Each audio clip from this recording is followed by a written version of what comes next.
Autologous FMT uses your own stool instead of a donor's stool. Here are several key factors to consider before choosing autologous FMT. Firstly, you risk reinfection with whatever pathogen you took the antibiotics for, or if not a specific pathogen, you are putting back microbes that were not protective and may have contributed to the condition.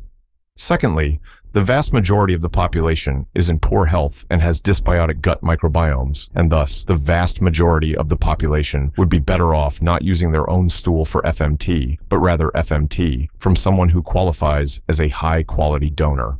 One study also showed a high rate of adverse events for autologous FMT. A reasonable situation to use autologous FMT would be if you are in great health, have good type 2 to 4 bowel movements, and are prescribed prophylactic antibiotics for something. You could then freeze your stool, take the antibiotic, and do FMT afterward. If you have information to share or questions to ask, feel free to join us on the Microbiome forum. YouTube comments may be locked or restricted because YouTube randomly removes comments, which makes it impossible to have normal discussions on YouTube now. Our forum and wiki are focused on quality, science, and evidence-based information. Most large social media sites are flooded with misinformation and disinformation, so you have to look for specific sources that are well-informed, evidence-based, and trustworthy.